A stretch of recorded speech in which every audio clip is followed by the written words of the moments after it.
Hey guys, tonight we're going to do something a little different. We're not talking about kings, battles, or lost cities. No, tonight we're going on a self-care journey in ancient Iran. Yes, really, you're about to become a time-traveling beauty apprentice in a place where rosewater flows like poetry.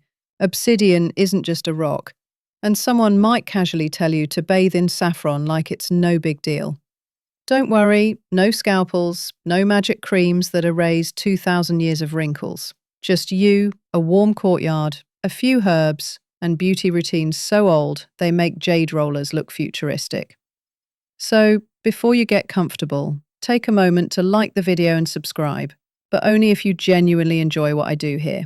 Also, drop a comment below with your city and the current time. I love seeing where you're listening from. Now, dim the lights. Maybe turn on a fan for that soft background hum.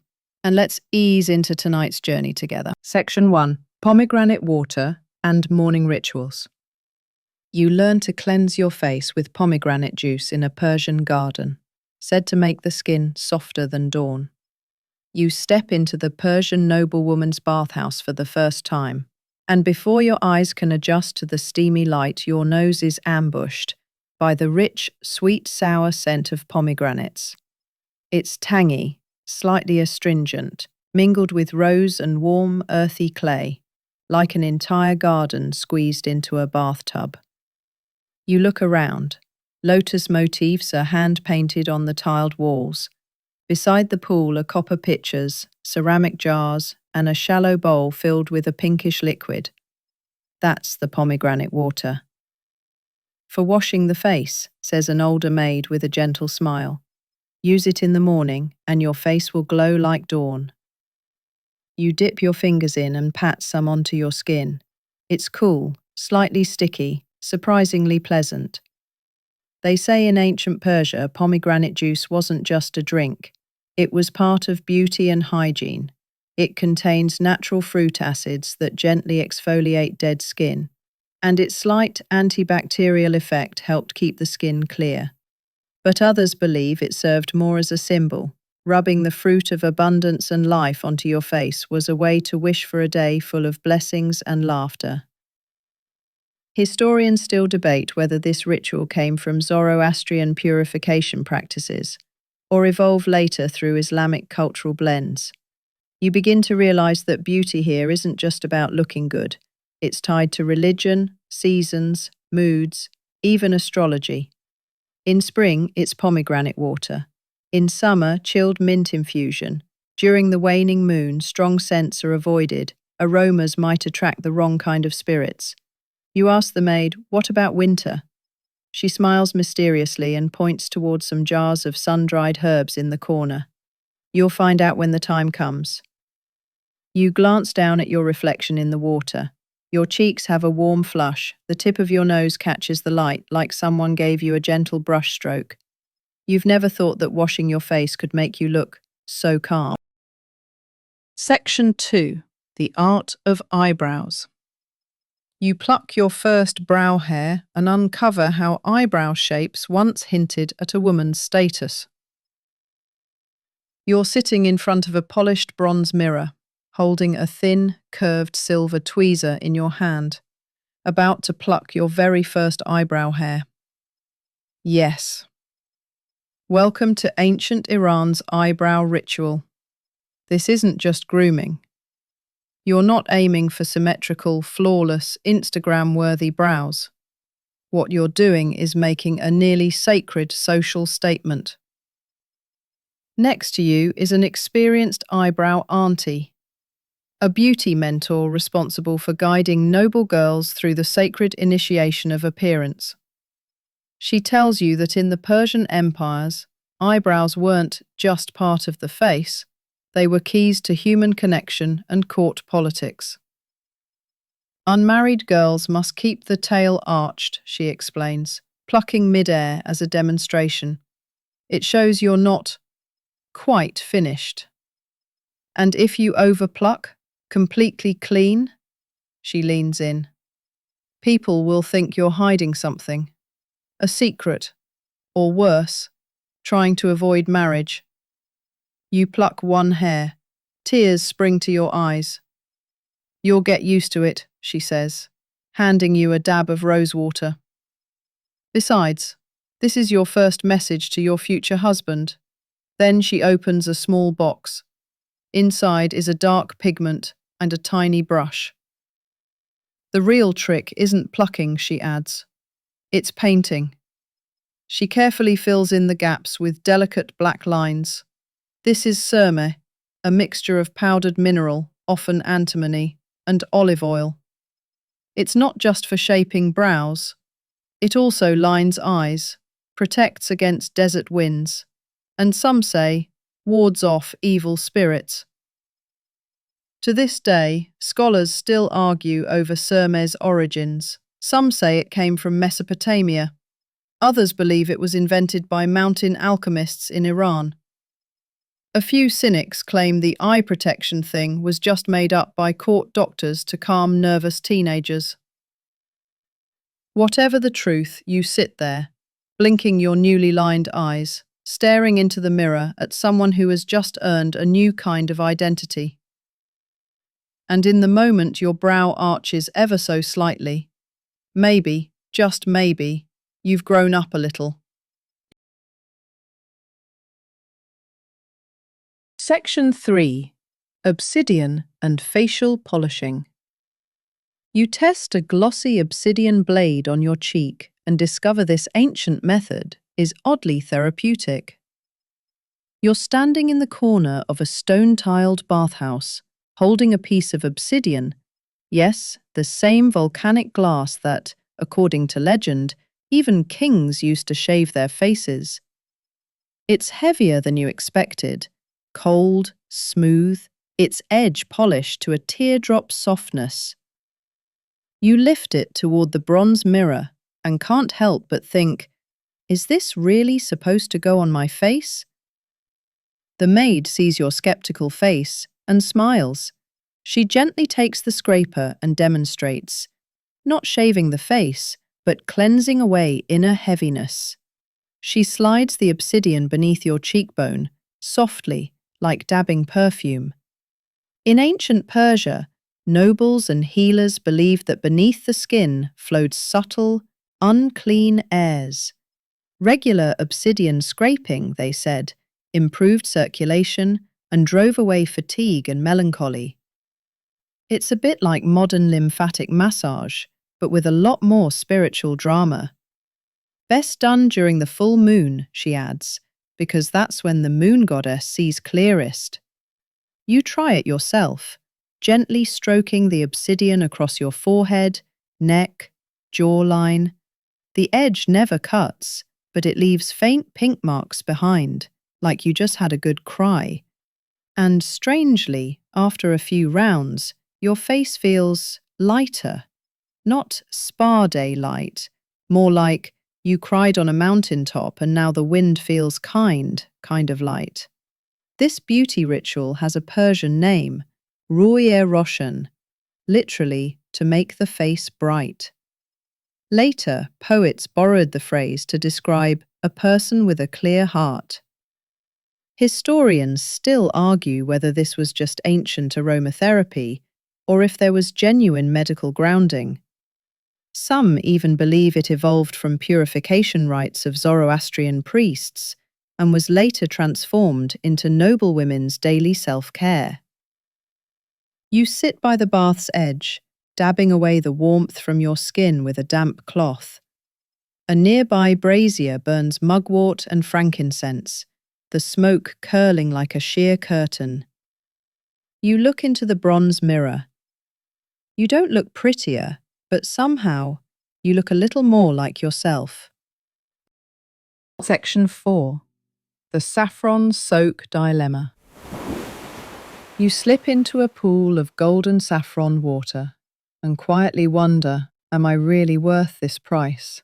You lower yourself into a golden yellow bath and let out an involuntary ah, not from comfort, no, from the sheer knowledge that this small pool of liquid probably costs more than a village marketplace earns in a year. Welcome to the saffron soak, an indulgence that defines the height of ancient Persian luxury. The water is warm with a faint metallic scent. Petals float on the surface like a letter to the sun. Your skin slowly begins to glow golden, like it's just been kissed by light. A nearby attendant explains, real nobility doesn't bathe. They immerse in divine colour. As she gently combs your hair back, she tells you that saffron in Persian, was originally medicinal. Used to treat skin conditions, uplift moods, even enhance the spirit. Eventually, it became a beauty staple. Legend has it the queen applied it daily, so her smile would shimmer under the sun. You gently splash the surface, watching your fingertips turn golden. Then you ask the obvious question, will this dye me yellow? Oh, definitely, she shrugs. But that's the colour of honour. Historians still debate whether ancient Persian saffron use was medicinal or purely decorative. One text claims warriors drank saffron water before battle to gain the courage of the sun. Another palace account records a winter when a saffron shortage left the royal complex looking rather pale. You can't help but laugh. You close your eyes and sink beneath the surface. All that's left is the sound of water and the scent of saffron. And in that moment, you understand. This isn't skincare, it's a ritual. When you rise again, it's like you're wearing light, not for anyone else, just so that when the wind lifts your veil, you can hear the shimmer in your bones. Section 5. Rose oil and royal drama. You learn to make rose oil with a palace maid who shares a story about a woman exiled for smelling too good. You follow an older handmaiden down a narrow garden path lined with roses, lavender, and clusters of herbal plants you can't name. She carries a copper kettle and several pieces of linen. You hold a small clay pot filled with almonds soaked overnight in olive oil. You think you're here to make a face mask. Wrong. Today, you're learning how to make real rose oil. She leads you to a sunken stone basin where steam is rising gently. One by one, you lay freshly picked rose petals into the pot, along with the almond paste and a bit of honey. Then, you wait. She tells you the secret to making rose oil is just one word: slow. Rush it, and the soul of the rose escapes. You sit together under the pomegranate trees, warm sun overhead, and she begins to tell a story. Once, there was a handmaiden whose rose oil was so fragrant that even the sultan took notice. She was transferred to the harem, and for a whole month, no one else dared to wear rose scent. Why not, you ask? Because they were afraid of being mistaken for her. She chuckles. That smell was too dangerous. At last, the rose oil is ready, a pale golden liquid. The handmaiden pours it into a glass vial and labels it with a tiny strip of parchment that reads, "Calm Spirit." You dab a bit behind your ear. The scent is subtle, yet it feels like something grown from your own skin. You ask if this is perfume. She shakes her head. No, this is the scent that guards who you are. Scholars today still debate whether the Persians truly invented perfume in the modern sense, but ancient texts suggest they saw fragrance as an extension of emotion and energy. Nobles reportedly wore different scents before events to adjust their mood and aura, a kind of aromatherapy long before the name existed. You stand in the garden, sunlight warming your shoulders, and you realize you smell like a poem that just opened its first line. Not loud, but something that makes people want to read again. Section 6. Clay masks and geometry. You apply a mask made from pottery dust and learn Persians once painted geometric patterns to ward off bad luck. You're standing in front of a mirror, smearing a thick, cool clay paste across your cheeks. It's dense, earthy, and slightly resembles something scooped from a riverbed. No, you're not playing with mud. You're experiencing an ancient Persian geometric skincare ritual. The court beautician tells you the paste is made from sun-dried clay, safflower powder, and powdered pomegranate skin. It's not just about purifying the pores. It's about the painting. She picks up a slender stick and begins to draw. Triangles, spirals, teardrop curves. Your face slowly turns into a miniature ceramic mural. You can't help but ask, "Does this actually do anything?" She laughs. You don't get it. The patterns are the point. They're protective symbols. Turns out, in ancient Persian tradition, specific motifs held spiritual meaning. Inverted triangles on the cheekbones warded off jealousy. Spirals on the forehead protected against nightmares. A line down the nose? That kept you from forgetting your words or saying something foolish. Sounds superstitious? Maybe. But some historians argue these shapes may have originated from early Persian astronomy or astrological diagrams, later simplified into everyday cosmetics. As the clay mask dries, you sit on a stone bench in the courtyard. The sun drapes across your face, and it feels like you're wearing a heavy but gentle shield. You look into your little bronze mirror and realize you kind of resemble a priest from an ancient temple.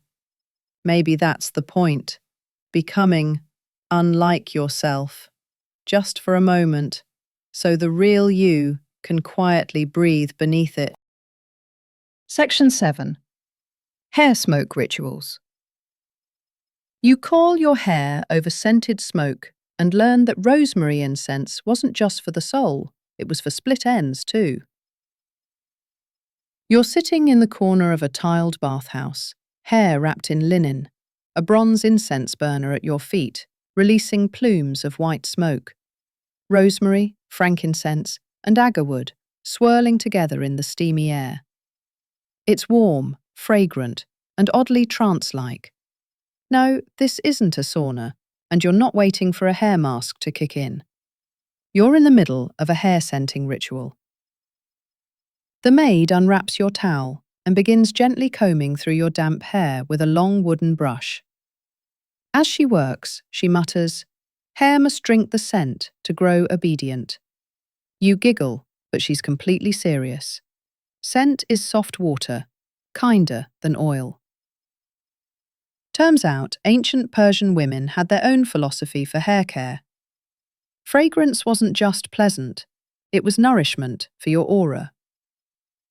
They believed that aromatic smoke penetrating the hair could strengthen roots, reduce shedding, and even ward off bad energy or ill omens. You sit in the haze, feeling your scalp tingle gently as the smoke wraps around each strand. The maid tells you that incense blends vary by season, mood, and even astrology. Roses for spring, rosemary in summer, grapevine bark in autumn, orange peel and cloves in winter. You ask, "What if you just broke up with someone?" She grins. "Then we burn dried mint, to remind yourself you're still alive." Legend says this practice began with a Persian queen known for her thick black hair that smelled like the forest at sunrise. Over time, the ritual spread throughout the palace. Regardless of rank, every woman was expected to smoke wash her hair at least once a week. Some historians think it was simply a practical solution to dry scalps in Persia's arid climate. Others insist it was a deeper olfactory form of social communication. She who scented well thought well. Academics continue to debate, but in the moment, all you feel is this: no one has ever paid such gentle attention to your scalp. You lean against the wall, eyes half closed, your hair swaying gently in the perfumed air. Not for anyone else, just for yourself, to feel quietly like you again. And suddenly, you realize, scented hair is a kind of soft boundary. Section 8. Beard balm and sticky situations. You accidentally try Persian sugaring wax and spend 2 days regretting it. You're crouched on the threshold, left hand pressing down a glob of sticky honey, right hand clutching a linen strip as thin as dental floss. Your face set like someone who just received their first speeding ticket. You're not making dessert. You're about to experience one of ancient Persia's most painful yet beloved beauty rituals: sugar waxing. The maid rips the linen off with a sharp snap, and you nearly yelp. "Don't move," she murmurs soothingly, then adds, "One day you'll thank this smooth memory." Ancient Persian women prized smooth, hairless skin, especially in preparation for major holidays or weddings. Women would gather together for the namakdan, a kind of group waxing and gossip event. The sugaring wax was made from honey, lemon juice, and herbs. It smelled lovely. It stuck even better. You try to do it yourself, but either the strip doesn't stick or you pull at the wrong angle. The maid laughs so hard she nearly spills the honey mixture. "You can't wax in a hurry," she says, "and you definitely can't hesitate. Hesitation hurts the most." Legend has it that in ancient Persia, if a woman could remain expressionless during waxing, it meant she'd give birth to calm, clever children. Sounds dubious, but when you finally pull a strip off correctly, you do feel one step closer to enlightenment. Some scholars believe the sugaring technique originated in Egypt, but it was the Persians who truly elevated it. In fact, one royal document shows that annual spending on waxing supplies was triple that of the perfume department. Others argue that the hairless ideal stemmed from ritual purity practices, or perhaps even climate practicality. After all, less hair means less itching in the dry desert heat. Historians remain divided, but one thing's for sure: after a full waxing session, you'll feel as smooth as a newborn goat, slightly on fire, but smooth. You lie flat under the sun, cheek pressed to the cool tiles, feeling your body slowly stop protesting. And you realize, this isn't about flawless skin. It's a small victory in the name of control, bought with a little pain and a lot of honey. Section 9. The Mirror and Magical Reflection. You pick up a bronze mirror and learn that in ancient Iran, gazing at your own beauty warded off evil. You're standing in front of a polished bronze mirror, holding it just so. Its surface smooth enough to reflect the moon. It's not made of glass, but your features still appear. Slightly warped, yes, but somehow more real. You're not checking your makeup. You're not practicing your smile. You're performing an ancient ritual, the daily gaze. The maid explains that in ancient Persia, bronze mirrors weren't just for looking, they were for affirming. Each morning you look into it and say a blessing, she says, polishing the mirror carefully. It becomes part of your protection. You mimic her, mumbling a phrase in an ancient tongue you don't understand. She translates, "I see you. You are me. You will be well. According to some sources, this daily gazing ritual may have roots in Zoroastrianism. Followers believed that a person's face held a faint light of their soul, and looking into the mirror helped keep that light strong. Others argue it was a form of early psychological regulation. In the chaos of ancient life, especially for women with shifting roles, 10 seconds of stillness each morning was a way to say, "I'm still here." In certain royal families, mirrors were treated as sacred heirlooms. If one cracked, the pieces had to be ritually buried to prevent the self from fracturing. You quietly gaze at your reflection, not to critique, not to admire, just to witness.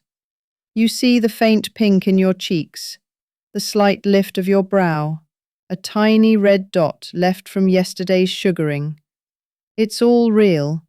It's all kind of lovely. You repeat the old words softly. I see you. You are me. You will be well. And then you lower the mirror and step into your day. Section 10. The final sachet of herbs. You sew a scented pouch by hand, inside of which is a hidden blessing. May you be as fresh as mint and as calm as jasmine. You're sitting by a window, carefully sewing shut a small linen sachet filled with herbs. Inside are dried rose petals, mint leaves, cloves, and a pinch of mysterious bluish-purple blossoms you don't recognize. It's your final task of the day, crafting a herb sachet, not for a closet, not for fragrance, but, according to tradition, to protect your dreams. The maid hands you a piece of silk thread. You must sew exactly 9 stitches, she says, no more, no less. Each one is a wish for what you'd like to dream about. As you sew, you begin to whisper silently in your mind, I want to dream of rivers. I want to dream of the person I've forgiven. I want to dream of the cat I never got to say goodbye to. After the final stitch, she gives you a slip of parchment bearing an old Persian verse. May you be as fresh as mint, as quiet as jasmine, and as honest as a rose. You hang the sachet on a small hook by the window. The evening breeze picks up, spreading a cool herbaceous scent through the air. She tells you this is meant to soften the edges of sleep, so that your dreams don't end too abruptly. Some scholars believe this sachet tradition began during the Persian New Year festival, Nowruz, used to clear away old dreams and welcome the new. Others suggest it was part of a bride's pre-wedding ritual, a quiet, personal prayer kept secret from everyone else. Either way, you feel something sacred, a ritual that's entirely yours. You lie down, the soft scent beside your pillow like an ancient language whispering, "You've done enough, you are enough, rest now." You close your eyes, not as an apprentice, not a guest, not a time traveler, just you, and that's enough. Gentle closing. You put down the last little jar of saffron balm, wiping away the lingering scent of rosewater from your fingertips. Outside, the night falls like velvet and everything is just perfectly still. You've just stepped out of a Persian bath from thousands of years ago, your hair still glistening with clove oil, your feet brushing against tiles sprinkled with flower petals. No one is rushing you, no one is waiting. You breathe in the imagined air of the past and feel a little like those queens kissed by moonlight. Beauty, after all, is a ritual, and sometimes a way to gently return to yourself. A little slower, a little softer. You've heard all there is to hear tonight, and now it's time to let your body drift into the river of dreams. Sleep well. May you dream of spice markets, glazed jars, and an entire rose garden. End of the story. Good night.